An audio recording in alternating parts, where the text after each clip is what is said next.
there will be no corporal redemption for you. And what I mean by that is of your physical being, your person. This is one of those courtroom moments that completely changes the atmosphere. A judge, a jury's recommendation, and a sentence that carries the ultimate weight under the law.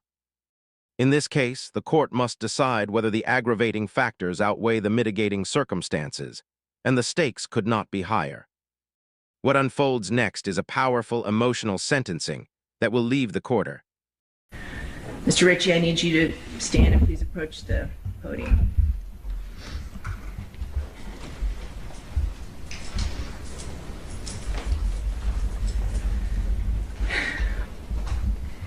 Mr. Ritchie, the court has thoroughly reviewed and considered the record concerning defendant's trial, including both the guilty and penalty proceedings, as well as the memoranda submitted by both the state and the defense. The court has also evaluated and weighed the aggravating factors the jury has found to exist beyond a reasonable doubt and the mitigating circumstances established by the evidence. The court acknowledges that this weighing is not a quantitative comparison, but instead requires a qualitative analysis of each aggravating factor and each mitigating circumstance. The court has assigned an appropriate weight to each and finds that the aggravating factors found to exist heavily outweigh the mitigating circumstances presented.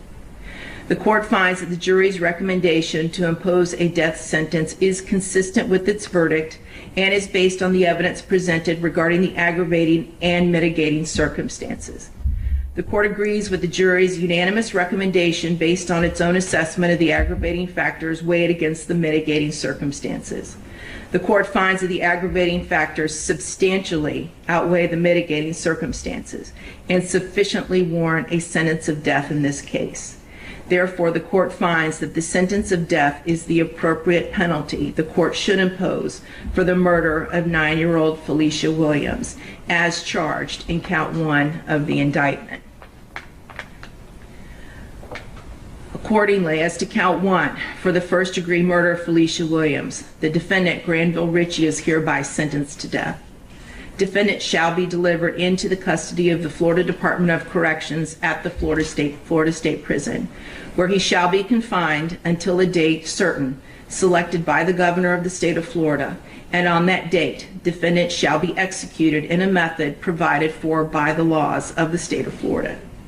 As to count 2, for the sexual battery of a victim less than 12 years of age by a defendant over the age of 18 committed against 9-year-old Felicia Williams, defendant shall be sentenced to life in prison without the possibility of parole. As to count 3, for the aggravated child abuse of Felicia Williams, defendant shall be sentenced to 30 years imprisonment. Counts 1, 2, and 3 shall run consecutively to each other. However, the 2 cases you pled to earlier today will run concurrent with count 1. Defendant is hereby notified that this sentence is subject to automatic review by the Supreme Court of Florida. Counsel will be appointed by separate order to represent defendant for that purpose. Further, pursuant to section 922.105 Florida statutes, defendant has 30 days from the issuance of a mandate from the Supreme Court of Florida affirming the sentence of death to elect death by electrocution by the procedures required by law. Mr. Ritchie, I do have one final thing to say to you. There will be no corporal redemption for you. And what I mean by that is of your physical being, your person. Right here is where everything becomes crystal clear. The judge explains that this isn't just a numbers game, it's a qualitative weighing of aggravating versus mitigating factors. That means the court looked at the severity of the crime, the circumstances, and the defendant's background before reaching this decision. When the judge says the aggravating factors heavily outweigh mitigation, that you will remain incarcerated until the date of your death is scheduled to occur.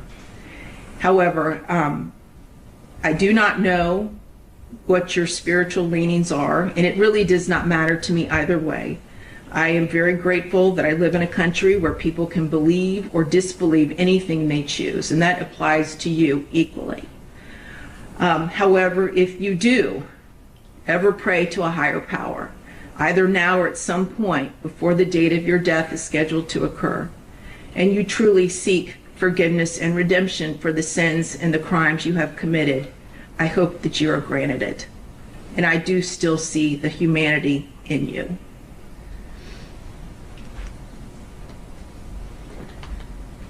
May God have mercy on your soul, Mr. Ritchie. We are now concluded, other than I am going to read the note that I received that was unsealed, or that was sealed. I'm now going to unseal it.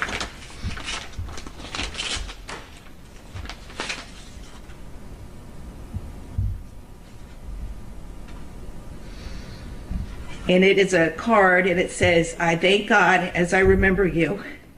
2 Timothy 1:3, and it's from the family of Felicia Williams, and it's a photograph of Felicia, aka Sugar Plum. And I wish to thank you all for this.